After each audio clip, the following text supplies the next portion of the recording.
when an outside world that is so harsh make the thing between your ears like the softest. But I think more times than most, especially in very early grief, softness, softness in all capacities.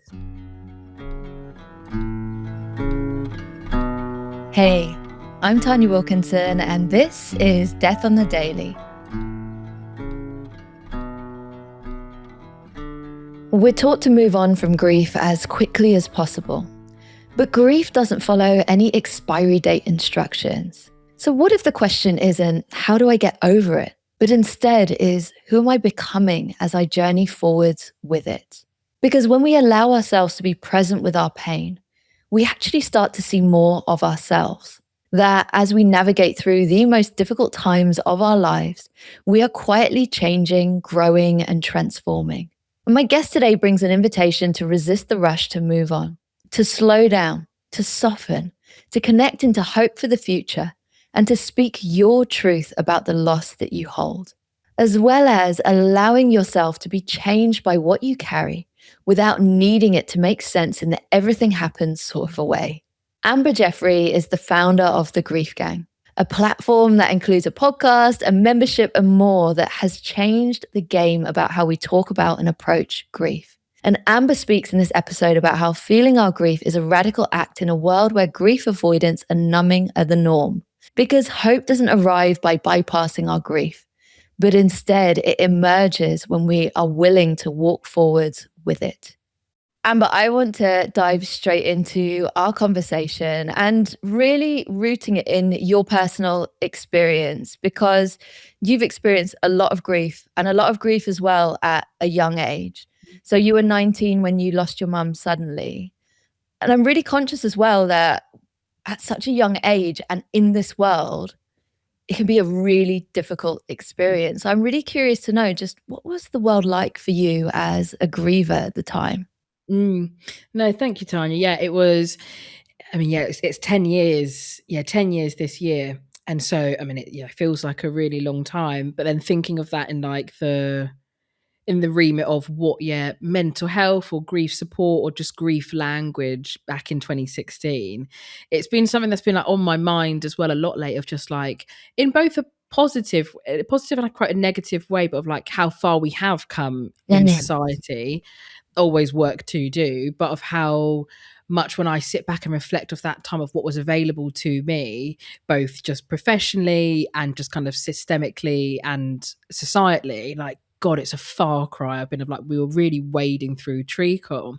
So for me, when my mum had died, and after that, kind of, I guess I would be looking at kind of all kind of points, both in kind of personal and what kind of support and I guess kind of tone around grief was like around then, and kind of my peer spaces as well as professionally too.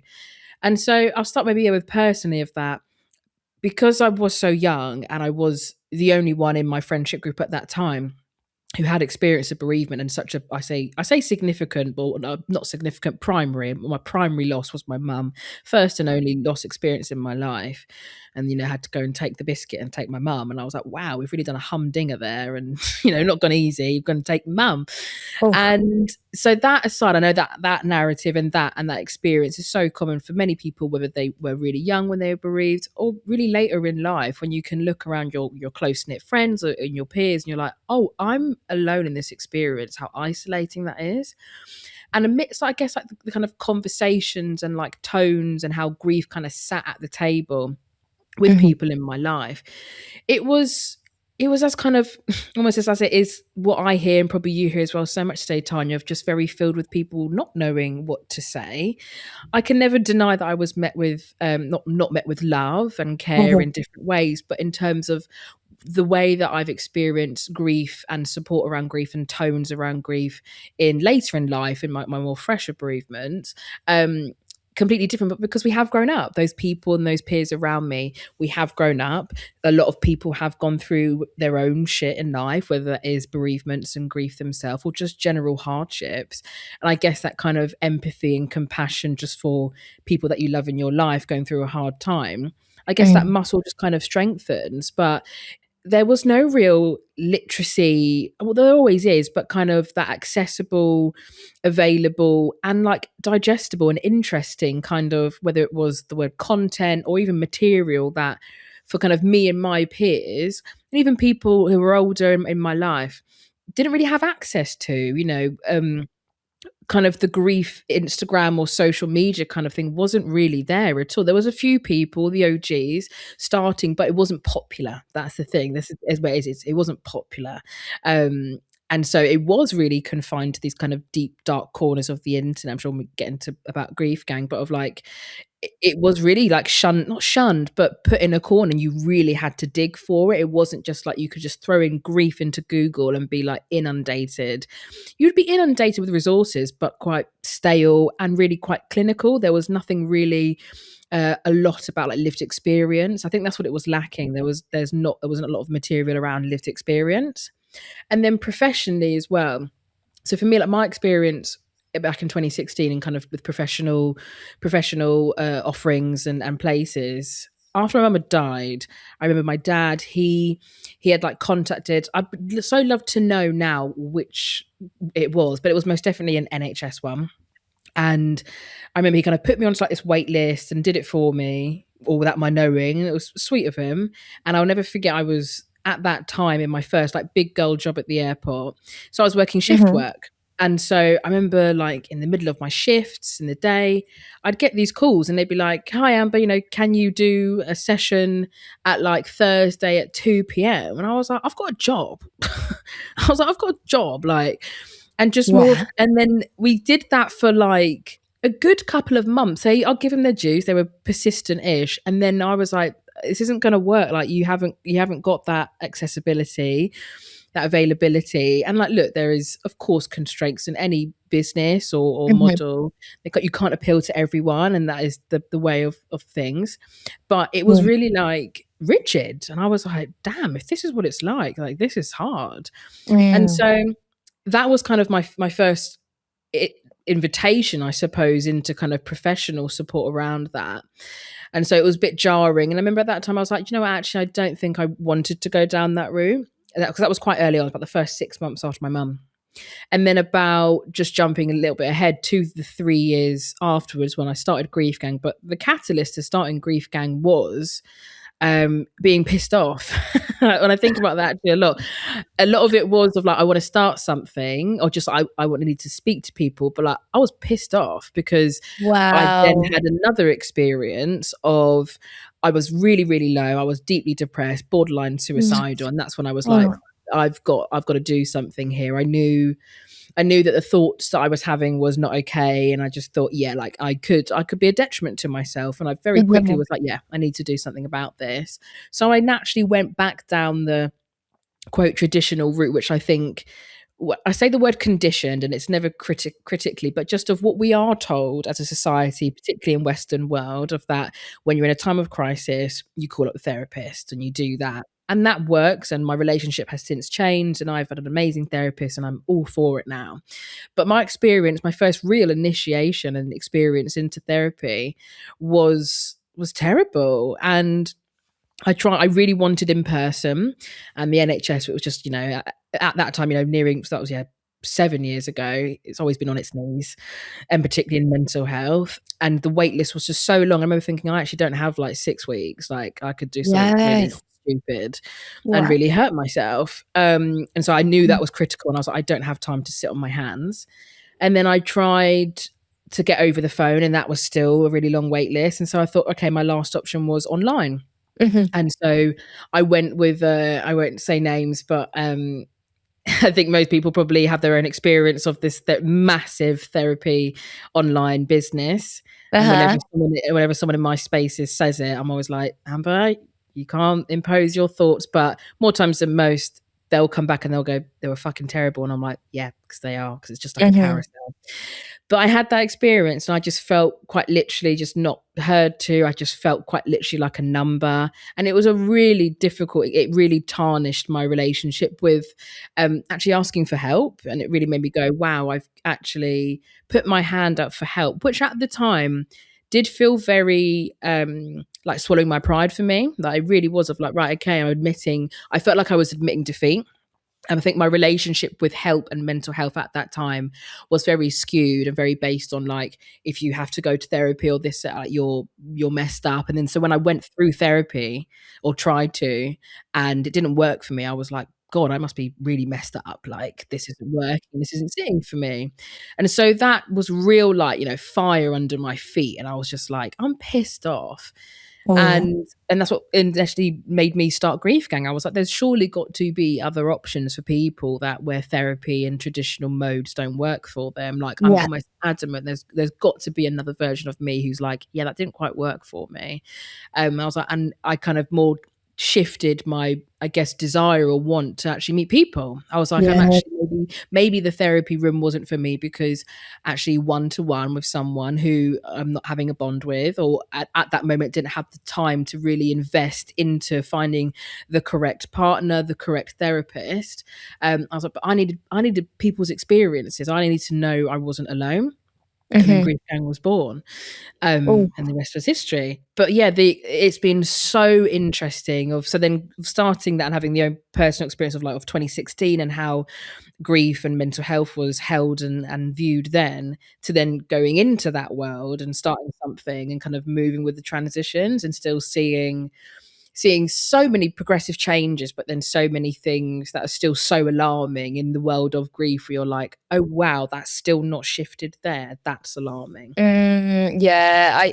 I can really feel what you're saying because firstly, there are, as you shared, it feels like there is definitely a cultural momentum, and you've been a big part of it with Grief Gang and everything that you've built through this space where actually grievers can meet and can hold space and be held by people like yourself, where actually there's that real mentorship element and Mm, aspect you don't get in therapy because you will yeah, never know the history of your therapist, and obviously that really. isn't the space for them Hmm. to share and say, "Actually, I'm grieving too, Yeah. and I can hand on my heart, share some of my Hmm. experience that can show you that there is that forwards path." Mm. But also, I think there's something in the boxes that society make us fit into, and that continues, and particularly through spaces that we think, "Actually, I need to go there into NHS healthcare, whatever's local to you." To get that support. And actually, if you're grieving, and like you shared, you were 19 and you were like, okay, I don't know anyone else who's in my situation, having lost a mum, a parent, or someone significant. And actually that can feel really, really lonely because you're right. I think even nowadays, probably if you Google it, I mean, I hope that the Grief Gang comes high up in the Yeah, man. You know what I mean? I one bet I rankings. better I better be high up on those searches. It better be, because actually you're right. Even now, I know from searches that I've done, you do get hit with a very Yeah. standard, and they got the illustration, so they don't even have a human Yeah. on the I page. already know exactly what that illustration is. I can see it right in my mind's eye. Yeah. It's so boring. It's so boring and it's so 1D and one Yes. dimensional. And that for me, not only with my work and like all of us in this space of that, it's about giving people options. And I think that's for me, if someone, and that's why whenever the opportunity for me to work with more traditional professionals, whether they are GPs or doctors or therapists themselves, it's not that one is better than the other. That's not my goal. That's not my ethos. I don't say that my mode is the best. And I'd like to think the other way around too, though I'm not too sure on that. But there are people, there's that bridging of that gap, because I think for all of us who are serving and supporting grieving people, an ego death, and that when in either camps where you're like, actually the goal is to support whoever is in front of you. So for a GP, if they're like, actually, do you know what, this is out of my remit and out of my skill set, they should have their ear to the street of knowing what's either in their local area, what is on in public, online, to be able to refer we can all at any given point go, maybe I'm not for you or this resource, but here is other options as well. So when you are, yeah, Googling, or you're like, oh, this just isn't working for me, it can feel like it is a barrier, because you just think, well, where do I go now? What are the other options? Um, and it's incredible for a grieving person when they have options, how hopeful life living with grief can be, of like, right, okay, I haven't just got to stick to this mode and this modality that isn't really working for me, but I don't really know anything else, or haven't been told or advised and supported in. And like, yes, there is an element of, overwhelm and whatnot, but I think more times than most, just Mhm. I say to a lot of people, it's about throwing stuff at the wall and seeing what sticks. And a lot of Mm. stuff will stick and a lot of shit won't. But it is trying to try, but Yeah. knowing that there are multiple things that you can try out.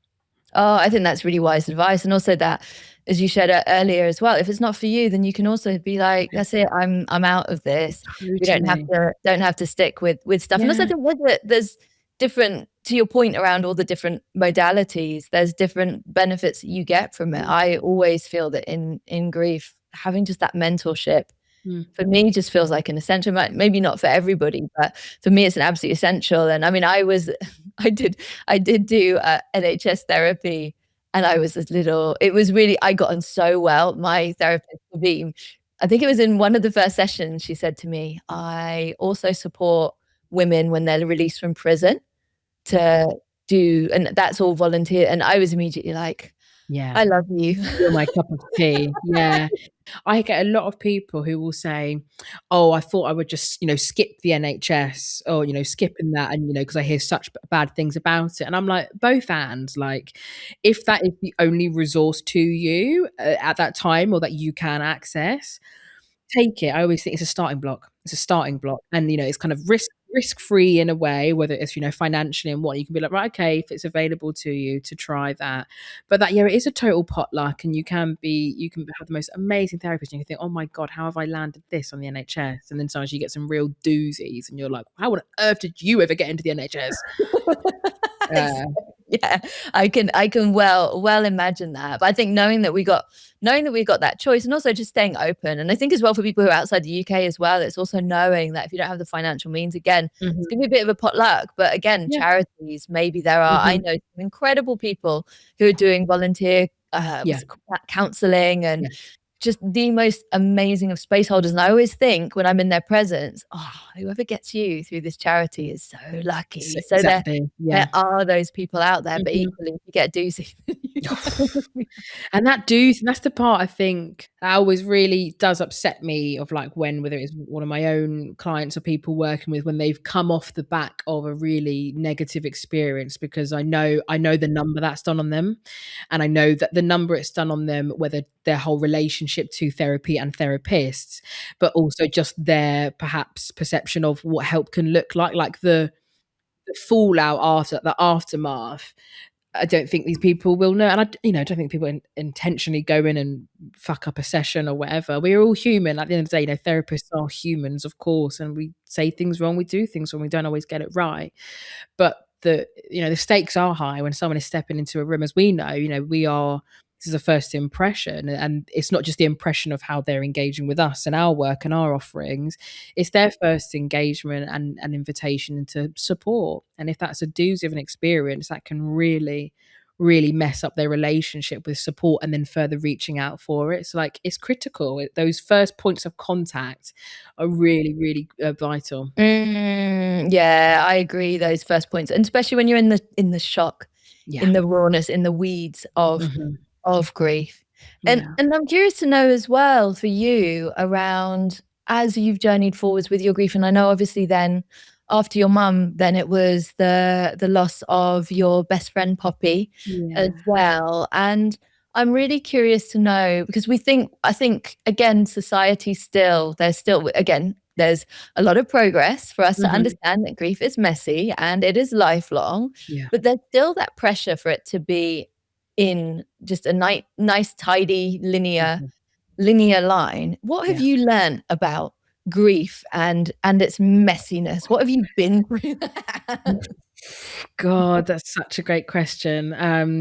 I think, like, when I think about, yeah, like the multiple losses in my life since after mum, but like primarily being my mum and Poppy. Like, when I look back in my life, and obviously going through other deaths in my life in the future, but like, at present in my life, like the most poignant, like, splitting of the forks of my life, of like, okay, those are two catalyst moments in my life. And I think having I think after my mum, I really thought, okay, that's me done for like a long time. Like no one else is going to die for a really long time. Like, that was a corker, that was big. And kind of felt like, yeah, this insurance policy kind of taken out of like, oh, I'm going to be good. And then, the real kicker of then, yeah, starting Grief Gang, meeting Poppy. Poppy was my first friend that I made in this space. And we not only became, yeah, fast colleagues, but then fast friends outside of it. And Poppy was the thing and the friend that helped me heal and start that, well, the journey of like, I know it's about healing, but in terms of what does it mean to Yeah. actually live alongside this grief? And because we were both navigating the death of a parent. So her dad died in 2016 as well in April. So we were like months apart. Our timelines were Mhm. so close, but she was 10 years older. And we went through that journey together of trying to rebuild our lives after the death of our parents, whilst also trying to build something for other people and having so much fun with it. And I remember kind of just before Poppy was diagnosed in 2023, just really feeling really good and solid in my grief with my mum. And I mean that not of like, oh, I'm done with mum and what. I just felt so grounded in it and like I'd really built a solid relationship with it and I was good. And I felt kind of coming out of the almost like final layers of the shedding of that grief for my previous version of myself, and was stepping into this new version of me with this amazing friend who has taught me so much and revealed so much about me, and like all these really good parts about me that I didn't ever think could exist or did exist. And then Mhm. she dies. And it's like, you're joking. And I think the messiness of it all, I remember thinking after Poppy died, I'd been like, I actually can't believe I'm back here again. Uh-huh. And the holding of both, I've been here before in some element, but everything is still so new. Mhm. And because it's a whole different relationship and person. And so it was like the familiarity of knowing those really dark first few months, but then also being in a familiar space, but being grown up too. I was about 6 years in. Yeah, it was about 6 years in Yeah. after my mum had died, when Poppy had died. So I was like, I've changed. I was like, my frontal lobe has developed now. Like the way I treat grief Yeah. and the way I really feel it is different. And I'd been doing Grief Gang for about 6 years, yeah, about then. So I'd learned so much. So it was like all this information on so many days and still does is a great support to me. And I'm so glad I know this stuff. But then it was also like, I know this stuff. So like when it was really early in Poppy, I was like, oh right, this is shit. And then I was like, yeah, and I know it's still going to be shit for about a good couple of years, like Oh, really shit still. yeah. And it was that part, because I think when you go through that first primary loss, you're new to this. You've got no point of reference. You are just like wading in the dark, and you're like, oh, maybe this will get better at some point. You're just always hoping, hoping, hoping, and then you do arrive there, and you're like, oh, okay, like the sky is blue and everything's more colourful again. It's a lovely surprise. And then when you've gone for it a few times and you're like, oh yeah, I know I'm still in the grey area here, or whatnot, or that maybe you're not, but it's having those point of references when you've got multiple losses and you're like, I've been here before, but I also haven't. So it's both a help and a hindrance too. So I think in that context of like with the messiness of that, I think the messiness of grief, I'm not afraid of it. I think again, having multiple losses now and knowing that this is all as cliche as they always are, it is part of the process for me. Like I know when I'm in a dark spot and I'm like, oh God, this is hard at the moment. I'm like, I know that this will, and when I say this, it's not everything for a reason type tribe. It's more of like I will look back and I'll go, oh, it all makes sense. It all makes Yes. sense. It all makes sense. And not make sense of like, oh, a sense of why Poppy died at 35 or when my mum died at 51 and I was 19, but make sense of like that shedding, that Yeah. releasing, that whatever it is. It all makes sense. Like even now, actually last night, I was scrolling through my phone and I found this like a picture of like one of my journals from I think beginning of 2024, so less than 5 months after Poppy, and I found this excerpt from it, and then I got the journal out and I was reading it, and there were so many things on in that, and I remember even writing in it and seeing it, and it was that clear faith and that hope I had, and being like, this will all make sense one day. Like all this Wow. pain, all of this, like we'll look back, and when Poppy had died, it was a chaotic time. One, obviously her dying, but then also I was made redundant. I started Grief Gang and the business element of it. It was real trial by fucking fire. And I remember Wow. in that moment of like, if I, by this time next year, if I can be still standing, still running the business, still okay, God knows how, but I think I will. And I think I'll reflect and go, everything that we went through to teach us, whether it is in business or grief or whatever, it will all reveal itself. And it has. Wow. Wow.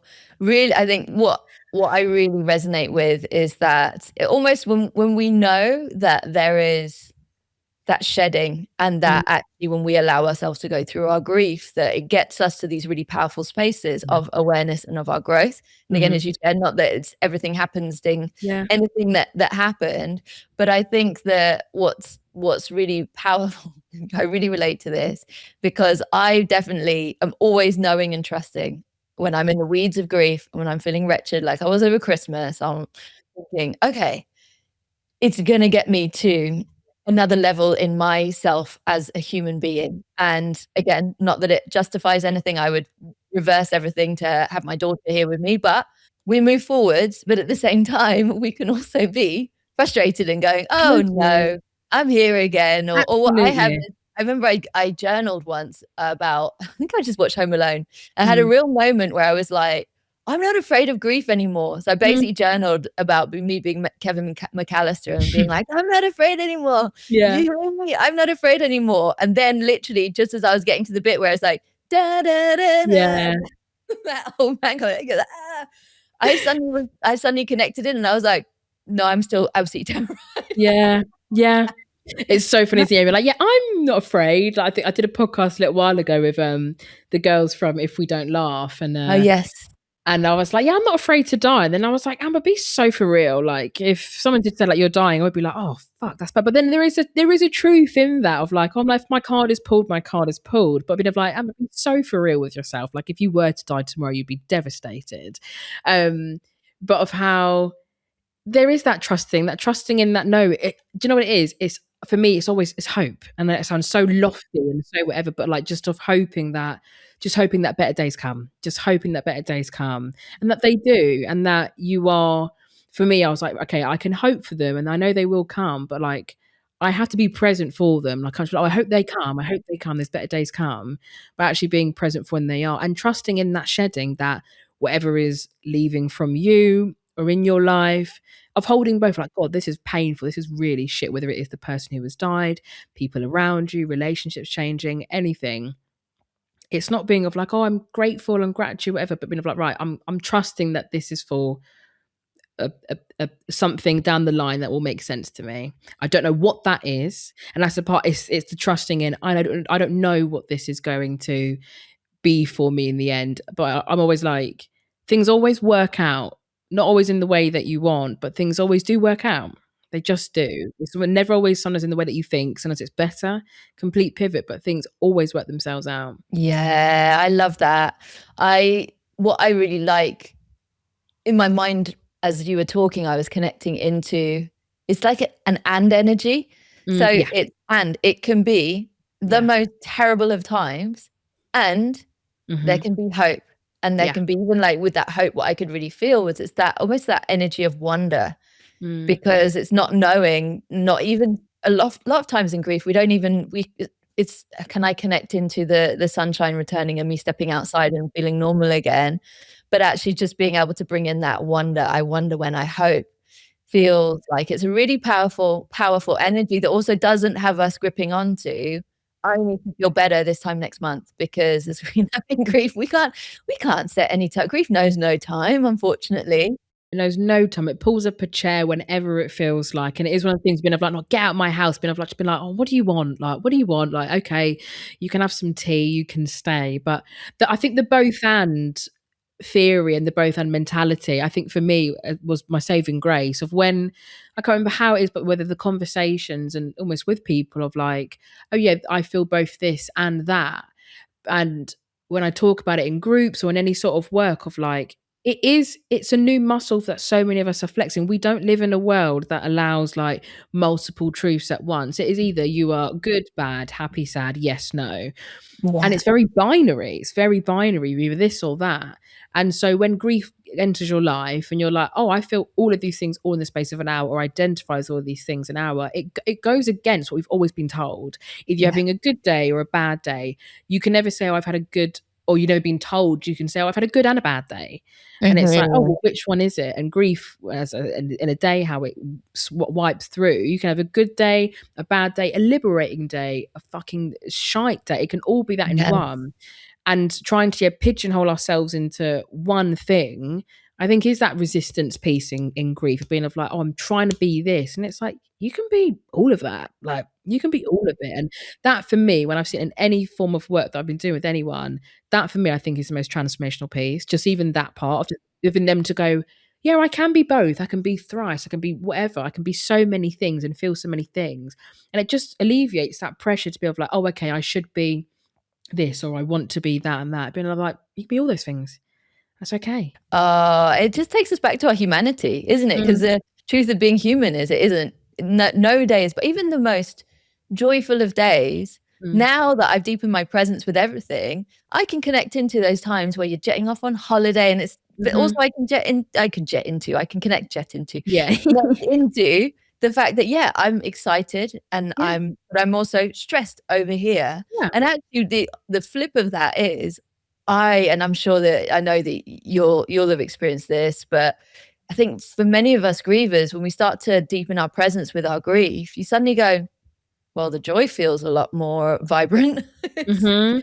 Mhm. There's a lot more of the Yeah. volume of life that I can Yeah. turn up through this perspective, but Mhm. actually it requires that. What I could really feel as well is it's a real courage energy that you're sharing in your experience. And with courage, it's that lion-hearted courage that doesn't necessarily mean that we're the strong, hey, I'm the Yeah. strong guy or whatever, Yeah. the kind of Totally. toxic Totally. types that we Yeah. have in our society. Actually, with Mhm. courage, it's about being able to say, do you know what? Courage is just step by step, breath by breath, getting through this day because 100%. it's utterly crap. And 100%. I've just got myself through it. 100%. 100%. I think so many like words, like things like courage and bravery and confidence in grief, carry such different tones and meanings for them, and like your relationship with them. And that, yeah, almost rewriting what those words really mean and connotate to us can really change the game. Totally. I mean, I've like, "Do you know what? I've been really brave today. I've been really brave because, do you know what? I sat in that meeting," or whatever it might be. I got up out of bed today. I've done really brave thing there. It's like rewriting of what, brave before might have meant like, oh yeah, like stepping in the room with a lion, being of like, I've been really brave today of doing that thing that to some might be minor, but for me is huge. So much of that grace, but I think so much. I'll never forget. I went to Oxford. I was at Oxford. Oh, love it. It was like a year or two ago at the. I think the name has changed now, but it was called like the Master Series, and it was like the big cheeses in all kind of therapeutic. Well, Bessel Mhm. van der Kolk, Dick Schwartz, the whole malarkey. Yeah. And there was a gentleman. His name was Jerry something or Terry, sorry. um, and I'll never forget him saying, but he said a sentence that's always stayed with me, and it was like, change is not done in harshness for ourselves, it's done in love and care. And I think so much in grief of, we can think like, right, just pull yourself together, make sure that every day is a good day, don't, all the things that that internal voice, that is that critiquing voice in grief, and like, just get your shit together, stop crying, stop this, stop that, and through such a harsh lens to yourself, and that tweaking it. I say tweaking, it's some people it's not a tweak. Like for me, sometimes it is a massive boulder I need to move to stop talking to myself like a prick and be like, Wow. Amber, be nice to yourself. But that Relate. shift in like, do you know what, like even like this week was a really tough week. There was Mhm. Poppy's family doggy. She died a couple of days ago, and Oh, sorry it to was hear really that. sad, and it has really really sad. Oh, And I Amber. was like, Amber, I need to. I was like in my mind, I was like, get up and do your work and run your business and get up. And I was like, Amber, Mm. this is really a really sad day. Like, you need to be kinder to yourself. And it sounds so lofty again, these things, but like that shift, with an outside world that is so harsh, make the thing between your ears like the softest, and just that in grief, I think just is, I say not the way. And like some days, sometimes you need the kick up the arse, that voice to go, right, come on now. pull yourself together or do this or that. Like there's that balance, that tough love. But I think more times than most, especially in very early grief, softness, softness in all capacities. Yeah, and with that important acknowledgement, the world is harsh. It's definitely not purpose built for grievers, but in general, it's not Cool. purpose built for softness, full Yeah. stop. Yeah. And actually, I love that around making the bit between your ears, bringing that in, make that the softest. That is Make our it a soft nice home. landing. Fully. I'm like, "Mum, Yeah, make it a nice home up here." I'm like, "Amber, we live up here. Let's try and make this nice. Let's try and make it soft. This and that." Like a lot goes on in there, a lot of thoughts. Like just try and keep the place tidy or keep it nice. Get some nice candles, some nice ambience going on in here. Like, let's make this nice. Totally. yes. But you're so right, Oh, Tanya, of that, of that our world is not set for the softness point blank, but for grievers. And I think that's why with our work, anyone's work in this space of that, like, I hate the fact that I say this, but it is true of that, like, the work is radical and to create spaces to allow people to actually to slow down, to actually stay present with anyone, even if they're not in our communities, even for themselves, being like, no, do you know what, actually, yes, the world tells me I should be done with this monumentous loss within what is the stupid time frame now of like with the whole pathologizing of grief. Or I'll never forget when that DSM-5 came out and it was like, oh yeah, prolonged grief if it's, if it's between 6 months and 12 months and you're still experiencing this. And I was like, shut the fuck up. I was like, this is actually a joke. And of course there are elements to that was people will apply, but like the blanketness of it, the pathologizing of grief. So when you resist that and you're like, no, like I'm going to grieve this person for the rest of my life, it is a radical act to go, no, I resist to what you tell me that I should be doing. And actually I'm going to revert back to what the ancestors have done, since the dawn of time. And you actually read up culturally of different cultures and how they've grieved and how they're treated, to create that. There are of course always barriers in our world of that, like we've got jobs to go to, we've got families to look after, those responsibilities. But what are those like radical big and small acts that you can still going out, no, I'm carving out time for my grief, which is in turn carving out time for yourself. It's a radical act in a world that says, no, don't do that, move on. To go, no, is it's incredible and it's hard, but it's doable. And I always say it's more doable in company. Yeah. oh, wow. Wow, wow, wow. It is a radical act. I wholeheartedly agree. And especially our systems, I feel that again, it's been over time, but it's by design Yeah, that we're not allowing ourselves to grieve. And obviously this is a very blanket statement, but that statement of hurt people hurt people. How totally. much in the global atrocities, in the Yeah. genocide, in Mm-hmm. innocent civilians getting gunned down Totally. in streets of supposed democracies like what we're seeing Mm-hmm. in the US. And Yeah.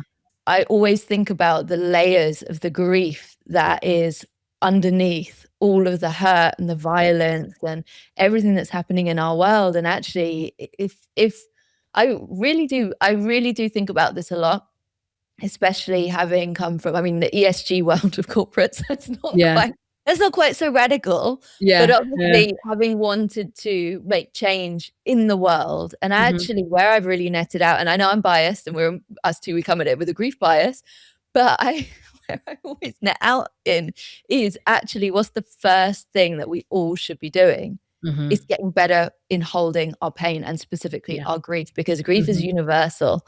Yeah. And actually, when you root back through, even like back through family histories and stuff Mm. like that, if you haven't been through a serious grief, for sure, obviously for sure, because you've got ancestors, Yeah, exactly. for sure they would have been there. Someone's died. Someone died. Someone's died. A lot of people have died before you. Like, come on, yeah, it's so true. But I think you're right around the community element. And again, I think in a time where it feels really hopeless, when we look at what's happening in the world and we're going, what can I do? I think as you shared, such a powerful step is find community where you can be with your grief. Because also actually you don't need to have lost someone close to you, be it a family member or a friend. You can also be legitimately grieving what's happening in the world and grieving the death and destruction that we're witnessing there. So I think that's again the real power of saying, all right, I'm going to take that agency. I'm going to take that radical act of saying, right, I am going to roll my sleeves up and get into the practice of just touching that pain And I think that we are all, again, in that sort of the mentorship, us having, and it's a lifelong path, isn't it, of us just deepening our presence with that which is painful. But for me, I feel like I can sit here and say, you can do it, because I was definitely that death and grief avoidant person for Yeah. 3.5 decades of my life. This is the thing, Tanya. We're not preaching as as the the choir and stuff, and being of like, oh, that we've lived this, like we've lived being the Yeah. people who have rejected and avoided and denied Mm. our grief, and the depth of where that's taken us. Like for me, Yeah. when like I said, like when in that 2019, when I was so deeply depressed and suicidal, I was like, I never want to feel this Mm. again. I want to do everything in my power to support myself if I ever am to arrive in that place. And after Poppy, it was dark again. I remember going, what are the things in my toolkit? Like, what have I learned throughout the years of grief, of endings? I think as a society, as a world, we are so bad at endings, point blank, and just when something has ended, in all sorts of rituals around it, of just going, oh, that has finished, that has ended. What does that transition into, or is that just an ending there? How do we grieve for that? What you say as well, Tanya, about of that word grief itself. I think so many of us in our world now, we don't realize that we're grieving, and for specifically for people who maybe haven't experienced whether it's a personal death, and being like, particularly with our world affairs, this feeling, and when they're like, I'm so angry, and it's like that, it's not saying it's not anger, of course it's not, but it's almost all under the umbrella, I feel, of grief, of that grief is in everything. Grief is everyone's business. And it's so interesting of like, when we, in any sort of work that I've done with people, whether it's like with corporates or whatnot, that I've always found is the real thing that kind of opens up everyone's arms, of like, when you acknowledge that, or bring the invitation to say, like, we're all grieving for something. And you give a few examples of like, have you gone through a divorce? Have you split up with a friend? Have you lost your home? Did you not get that career opportunity? Did you not get to university? All these things, all these losses, all these endings of things, that is all umbrellaed under grief. And people, they're like, what is this feeling? Like, God, I'm just so this. I'm like, that's grief. I'm like, that's you grieving.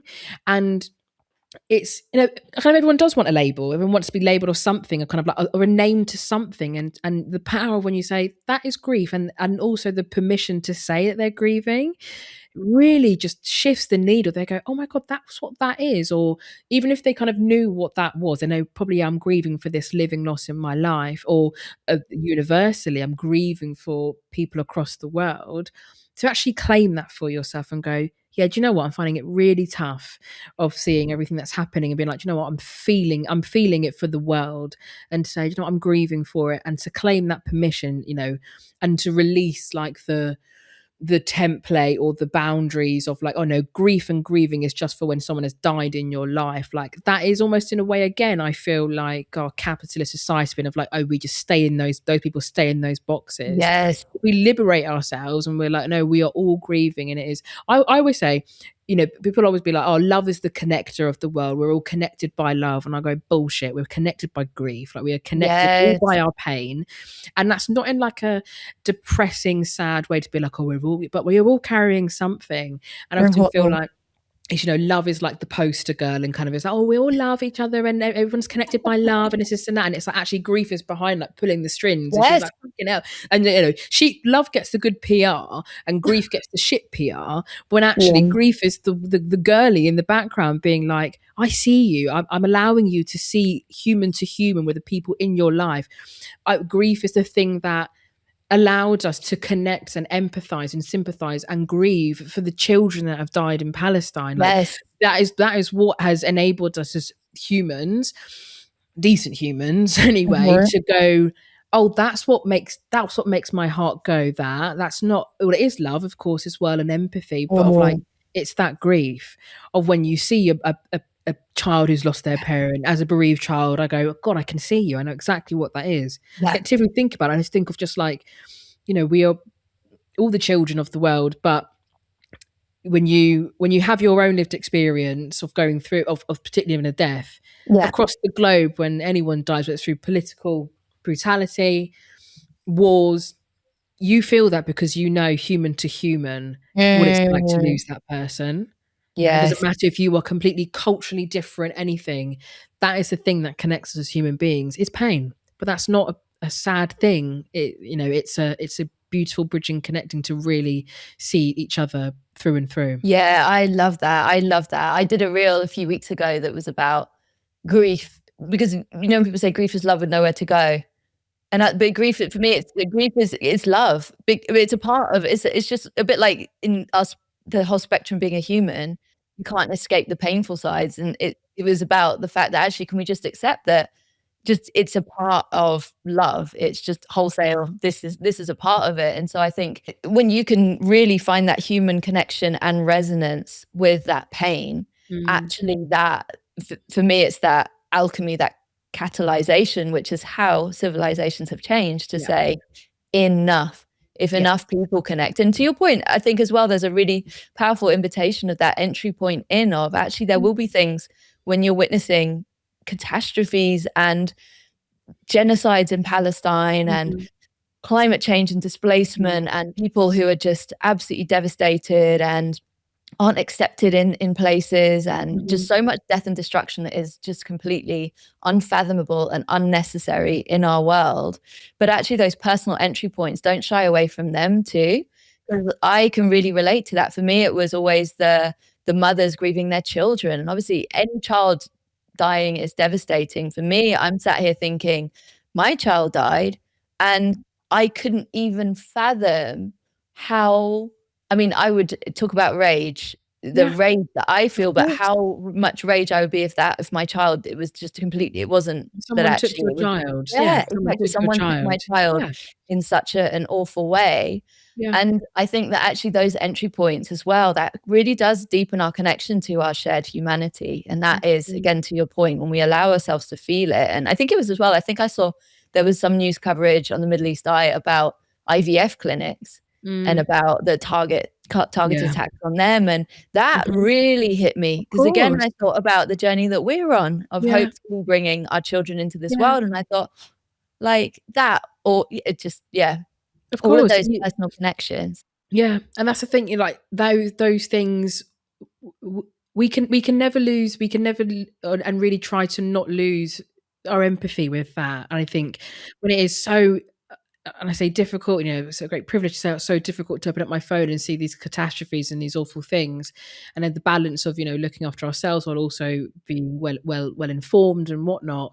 But of that, we must never lose that empathy. So I'll sit here with my partner and we'll be watching the news, and I'll be like crying into my dinner, and he's like, "Oh, should we turn it off?" And I'm like, "No, I'm like, I'm good. Like, I'll be fine." And the next time I'm like, I'm glad I can still feel. And I think particularly in grief as well, and so many people that we meet and in our communities when they're like, I'm so numb. And when you can feel, and I know it with myself, when you're so numb to not only your own pain, your own joy, to other people's in your life and the world at large, like that's a scary place to be because you're feeling nothing.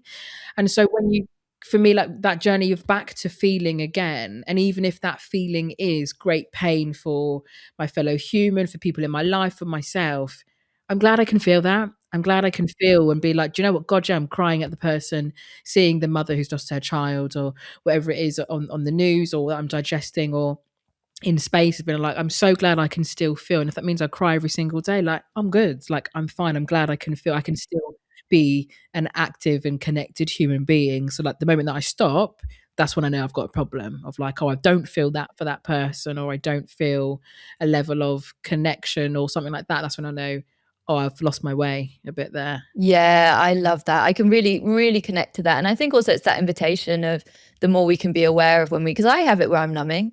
It would actually, I noticed it both after both of the recent ICE murders, although acknowledging as well that there's definitely issues about who's being. I think there's been about nine or more deaths so far.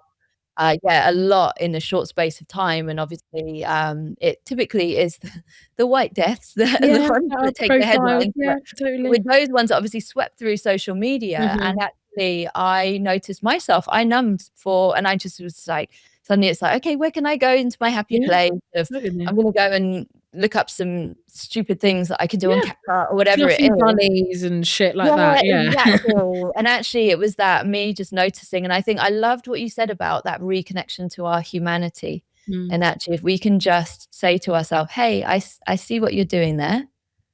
Come back home. Come back here." Let yourself feel it.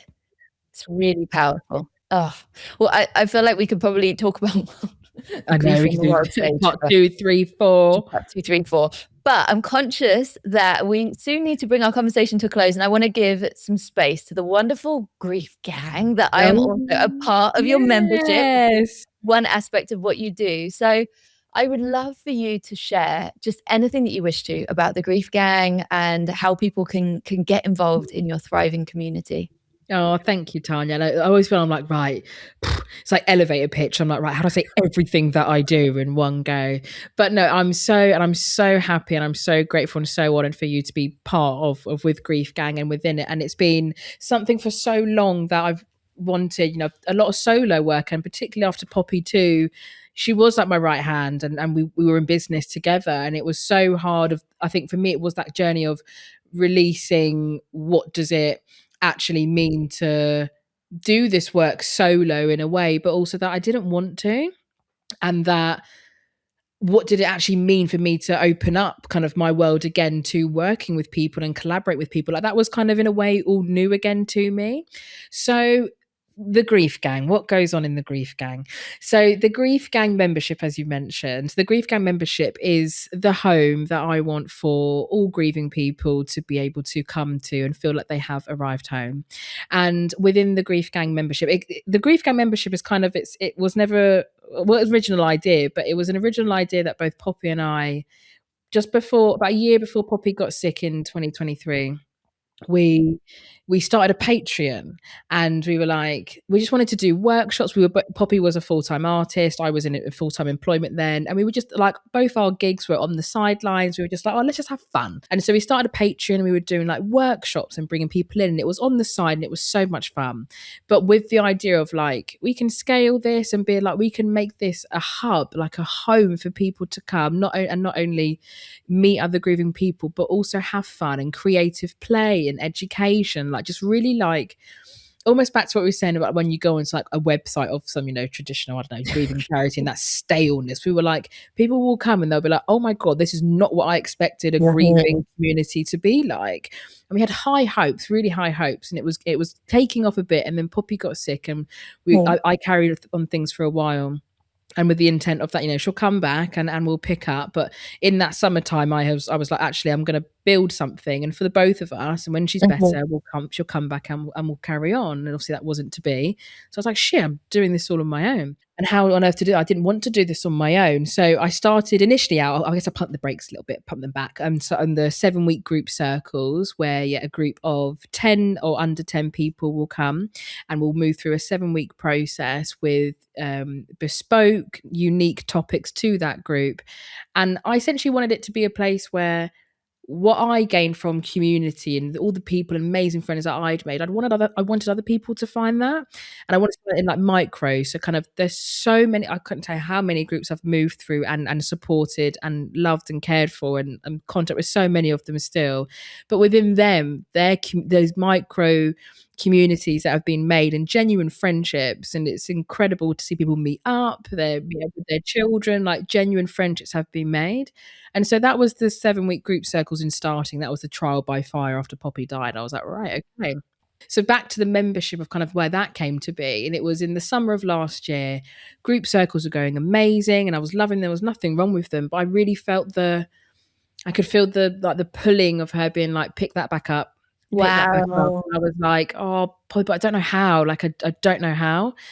And like, what does that even look like? And in that time as well, I was really like, I wanted to be able to offer more. And at the 7-week circles, they were a bit limited to maybe a specific loss experience, or even people being locked in for 7 weeks. It didn't work for everyone, but people were wanting more, whether they had gone through a 7-week group circle and wanted to have more. And I was like, right, what is the way to really make Grief Gang back to being the gang, and that everyone can be involved in it? And like a thief in the night, this download came, and literally it was popping. I was like, oh my God. And it almost like just laid out the whole membership to me. And I was like, shit, that's it. And then so at the whole summer, I was like, right, okay, I'm pivoting everything again. Let's go. And built the membership. And so within the membership, it was built out of accessibility for people of all different loss experiences at various different times in their life, hopefully wherever in the world, that they can come and find a monthly support group for their loss experience and meet someone else who understands it. They can attend a monthly workshop as well, where they can listen to an amazing guest speaker like yourself when you came in, and hear an amazing topic that maybe in like really traditional settings in grief support you're probably not going to hear, and be able to have these really interesting, creative, fun, deep conversations and being held in that space, and also with people who understand it. And so that's essentially what the membership is. It's got support groups, workshops, perks and discounts, resources. Like, it's growing and growing and growing, and for me, I want it to be the home for grievers, the home for them where they go, right, this is not my one-stop shop, but but kind of been of like within there of that.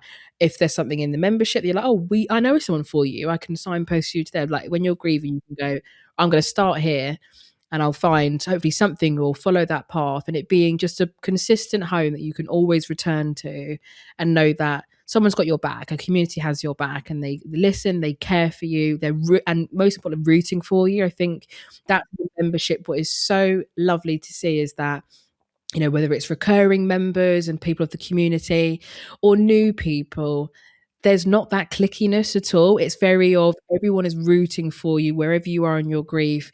It's so compassionate, and I get blown away with every interaction that we're in, whether it's someone's first time or recurring. It really, for me, when I think about it and close my eyes and envision it, I envision it's like our home, and that we open our door, and not in like a billionaire boys club way, but of like, welcome home, put your feet up, get looked after, and have a bit of fun while you're here too. Like, we can talk about the tough shit, but we can also have a lot of fun and play. I want it to be playful. Yeah, and I can wholeheartedly agree that is exactly the ethos, the culture, everything that you created. And for me, it really resonates with it's just so authentically you.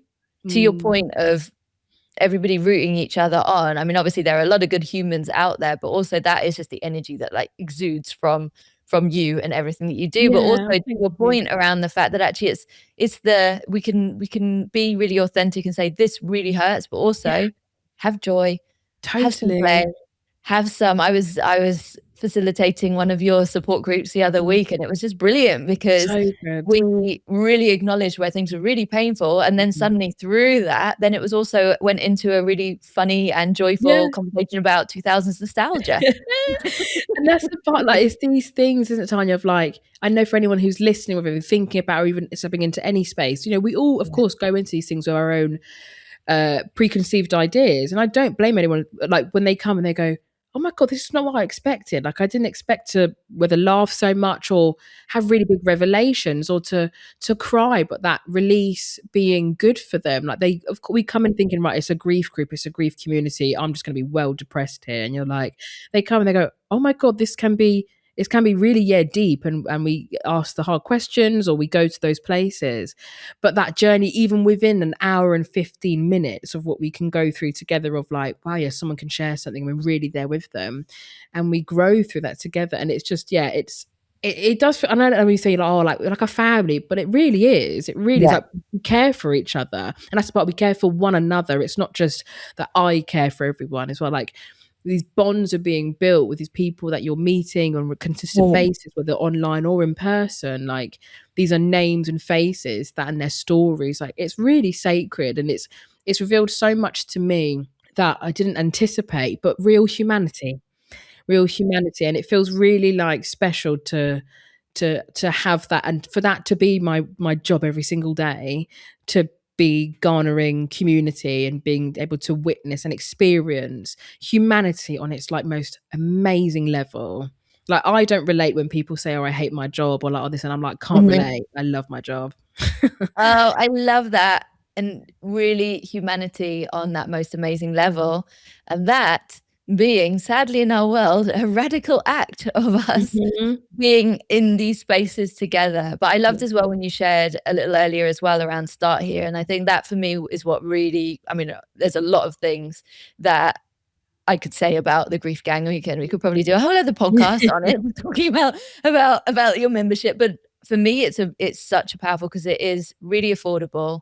it's you get so much value Mm. within it. And actually, as that start here point, to be able to your point around bringing in people from across different Mhm. modalities, the people you've got doing the workshops are all incredible, myself included. No, I'm joking. Yeah. No, absolutely. You're Back the one yourself. Back within that, yourself. yeah, myself included, Yeah. bring that softness between my ears. Uh-huh, uh-huh. But also from the perspective of actually the facilitators, there are some amazing therapists who are in there, Incredible. et cetera. So again, you get a little bit of a flavor of lots of different 100%. aspects. So actually, I also think that signposting and then being able to say, "Okay, I start here. It's gonna be a warm and soft welcome. I am going to also find my community, find my Mhm. gang, and from there, I'm also gonna be able to find my own path forwards with the support that I need," is so, so Totally. powerful.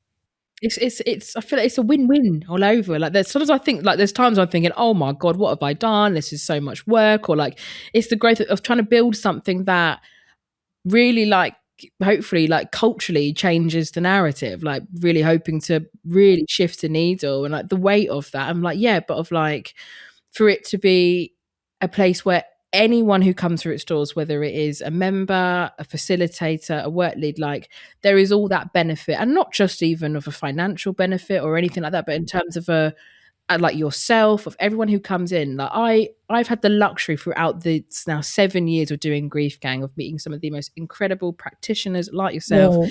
incredible people. And I'm like, I want to work with you. I'm like, there's only so many hours of the day, and the way that I was working before. And this for me has been the most perfect way where I can go, Wow. you're amazing. I want to put you in front of my community. Will you do that? And I go, yeah, okay, cool. And they go, community, this person's the bee's fucking knees. And they go, yeah, love them. And so it's connecting people. That's me. I think I didn't realize that really about myself, but I've like, I guess, and loving being a connector, loving being connector and bringing people together, have been of like, oh, I see that you two, or this community of people being like, oh yeah, that, like, of just connecting, of, and where connections can take you. And again, not from just a selfish standpoint, but of like the things that will happen, the friendships, the revelations, just that conversation for that one evening, what that will give you. Wow, wow, wow. I love that. You as that connector, that essence, that thread that runs through you. Now, I could connect to you for the rest of the day, but it's Friday afternoon as we record this, and I need to let you get off to put your feet up and It's a sink good in. thing we work together now, isn't it? It's a good thing we work together now. We haven't got to limit ourselves. This is true. This is true. So we can continue this conversation. So I will put all of the links to the Grief Gang in the show notes, but I want to throw to you for any final words that you want to share with any griefy listeners, any words of wisdom or advice that you want to share with them. Oh, I always love that. I feel like always with that question, of kind of, it also depends on the day and like what I'm having. Sometimes I'm like, grief is fucking shit, and depending on the day that I've had. But no, thank you, Ty. It's been so fun, and I've Oh, absolutely loved it, and it's been well overdue at my end of my awful diary managing. And why so not at all? we're finally here. But yeah, everything you need to know about the Grief Gang, social media, everything is on thegriefgang.com, and my DM's are always open. I love to chat. I could literally talk the back legs off a donkey. So anything, whether it's a question about the membership or just reaching out, just ping me a line or an email, and I'll get back to you. But final words. Oh, I feel really, I think I'm feeling really, and again, the benefit of the membership and the community there, I just feel really, I think the word for me is really honoured, and just the word hope again is coming up to me. And I think for anyone in any stage of their grief, whether they're early in the beginning or decades in, whatever it is, just to always keep holding on to hope. Like, hope will be your lifeboat, and that hope will see you through a lot of dark days. I know it sounds lofty again, I've said that a lot, but of that, hope is sometimes all we have. When you think, God, grief has stripped everything of me, you might think grief has taken your hope, but it hasn't. It is always there. It's tucked away somewhere. And that sunnier days do come. And they were thinking, oh, fuck off, Amber, don't say that to me. But I'm like, sunnier days do come. They don't always stick around forever, just because when they come doesn't mean they stay, but they do come. And just make sure when they come, you can bask in it a little bit. Guilt free, shame free, like, joy is yours. She's not got the wrong door. She's in the right place. It's for you. And no, as always says, this too shall pass, both pain and joy. So while it's here, Sit in it. While it's here, sit in it. Thank you so much, Amber. And I am going to go sit in my joy at the end of this week, but also not shying away from sitting in that pain as and when it's here. Yeah, absolutely. Thank you so much, Tanya. Thank you for joining me on Death on the Daily. If you liked this episode, it would mean a lot if you could hit subscribe. Plus, head to the show notes to find out about my work as a grief coach, and there's a grief journaling freebie there for you. Until we meet here next time, take good care of yourself and others. There's a cold fire, there's a crossfire, and there's something